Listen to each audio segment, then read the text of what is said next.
xisbiyada mucaaridka Somaliland ee ucud iyo wadani ayaa waxa ay ka warbixiyeen kulan ay saaka xarunta madaxtooyada kula yeesheen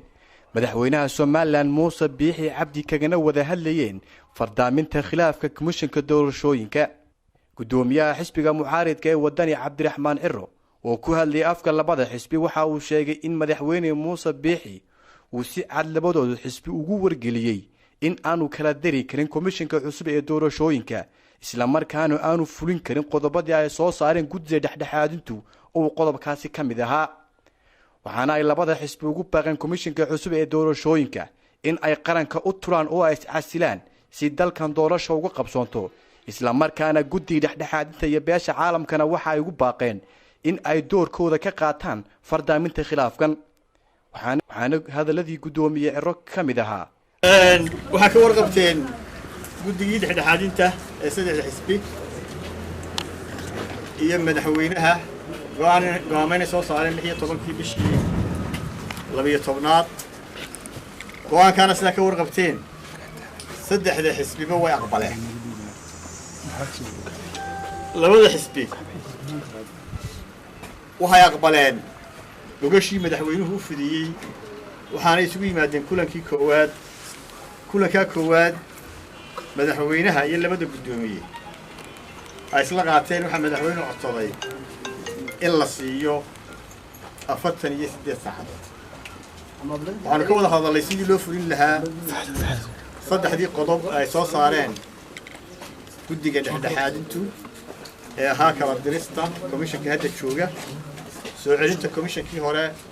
iyo muddaynta xilliga doorashada oo ka dambeyn 2020 maalinta koowaad waxaan ku kala tagnay sidii madaxweynuhu uu ku kala diri lahaa komishankii hore waxaanu soo jeedinay inuu u raaco kala dirista komishanka dariiqii loo maray 2009 ee ahaa laga codsaday madaxweynaha inuu ka codsado komishanka inay iscasilaan 48 saacadood kadib waanu soo nimi madaxweynuhu wuxuu ku cudur daartay in hawlo jiray oo carwooyinka ka mid ahaayeen iyo ergooyin dalka yimi waqtigu ku yaraaday waxaanu codsaday madaxweynuhu 14 maalmood oo kale si hawsha kala dirista loo soo dhameeyo hawlaha kale ee qodobada kalena loo guda galo markaas maanta waxaan isugu nimi kulankii saddexaad oo bishu tahay 13 January madaxtooyada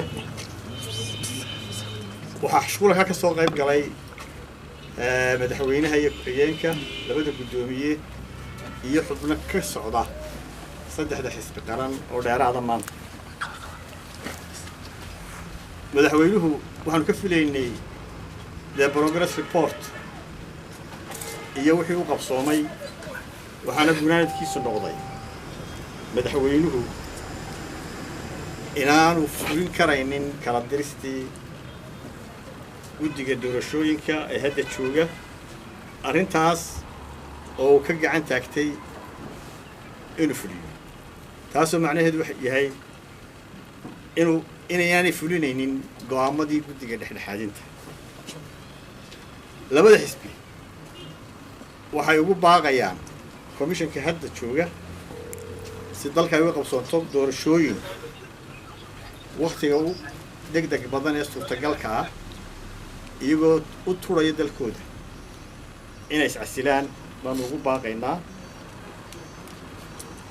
xisbiyada mucaaradka waxay kaloo caddaynayaan inay una soo jeedinayaan guddigii dhexdhexaadinta beesha caalamka shacbiga Somaliland inay doorka ay ku leeyihiin ay ka qaataan hawshan waxa kale oo ugu dambeyn labada xisbi isla qaateen inay isugu yimaad doonaan shirar joogto ah oo ay kaga tashanayaan tallaabooyinka ay sida wada jirka u qaadi doonaan haddii alla yiraahdo السلام عليكم. عبد الرحيم مولى إسماعيل شبكة دورة كيليس نيوز مقالة هرقيسة.